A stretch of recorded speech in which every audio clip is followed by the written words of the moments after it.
na Dressine kwimishwaro bamera nk'abafashwe n'amashanyarazi barahagarara bibaza ibyo ari byo yakura pasa mayoneze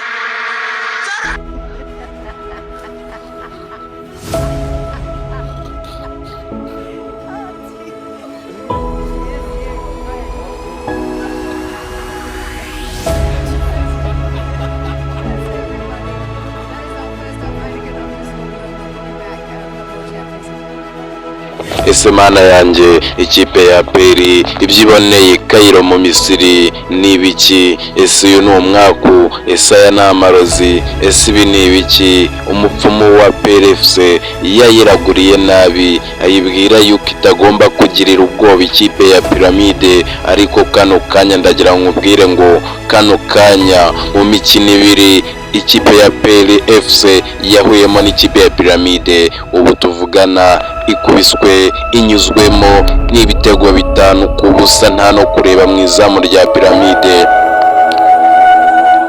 Ngo bijya gutangira byatangiye gute? Bijya gutangira byatangiye ikipe ya Pyramide imkimenya yuko itomboye ikipe ya Peri. Ikipe ya Pyramide ati twakomeje nta kabuza. Ikipe ya Peri ati ariko semana twacumuye iki? Twacumuye iki kuri wowe kuba ruduhuza ni ikipe ya Pyramide? Twacumuye iki kubera iki tudatombora n'andi ma ekipe?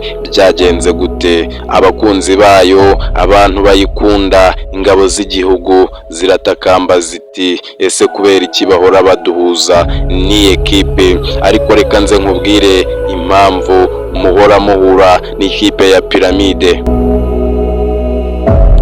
Nukuvuga ngo mbere na mbere ndagira nkubwire ngo reba aho hasi ukore subscribe, ubundi nze nkubwira amakuru atuma mutombora ikipe ya Pyramide ihora ibakuramo. Nko mu mikino muheruka gukina ikipe ya Pyramide yabatsinze ibitego 15 byose, PRFC yabashije kuyinjiza ibitego 3 byonyine.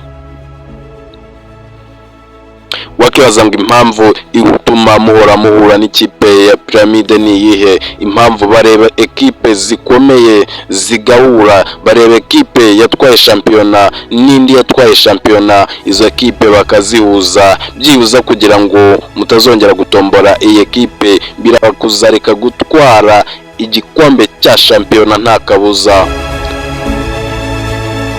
Gusa ibyo nanone ntago wabyizera kubera ko mushobora kutayitwara ndetse mukayihorera mukavuga muti noneho turebe babakeba ba Rayon Sport nabo batomboriye ekipe nk'uko bahora badukwena. Ariko ndakubwiza ukuri ko ushobora kukireka n'ubundi mugahurira muri CAF Confederation Cup, aho Rayon n'ubundi kunda kwisanga n'ubundi ugasanga naho Pyramide iriyo. Icyo nakubwira nuko ikipe ya Pyramide yabaye nk'umugore wayo. Icyo nakubwira cyo nta kintu mufite cyo kuba mwahindura kugira ngo mutazaza muhura n'iyi ekipe, kandi ndagira ngo mbabwire yuko nta gihe na kimwe muzigera mukuramo iyi ekipe. Ibyo byaba ari nk'ibisa nk'uko bivugwa ko Yesu azagaruka ku isi. Nk'uko wavutse wumva ngo Yesu agiye kugaruka ku isi, niko utazisanga iyi kipe ya Peri yakuyemo ikipe ya Pyramide.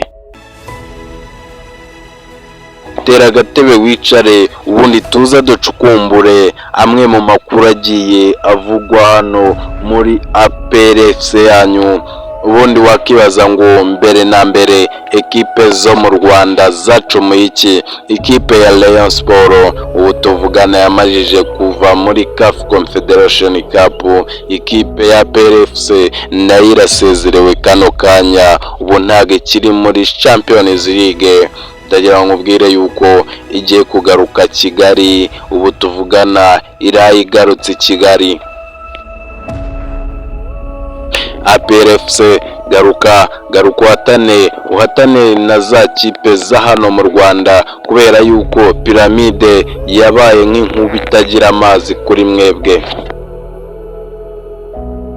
Bamwe mu bafana bati ekipe ya Peri kikomeye, gifite abafana, gifite abakinnyi bakomeye baguzwe n'amafaranga menshi, kubera iki batigaragaza kuri ikipe y'Abarabu?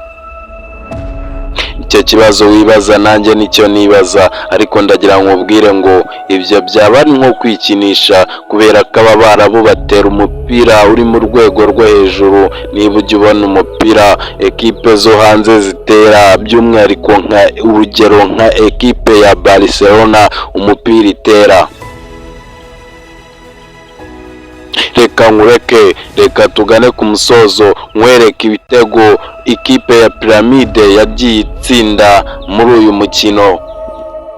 Ushobora kuba utarabikurikiranye, ariko reka mbikwereke. Ndagira ngo nkubwire ngo ntiwibagirwe gukanda subscribe aho hasi, ntiwibagirwe kundayikinga ino video, ntiwibagirwe gutera comment cyangwa ngo na sharing ino video. Njye nitwa Mr Kira, ndaje mu gice gikurikira mbaha amakuru asesuye kuri APR mbinjize ubundi kubera iki ya ekipe ya Piramide wari hura ni ekipe ya APR bigenda bite. Ndaje gatoya mu kindi gice.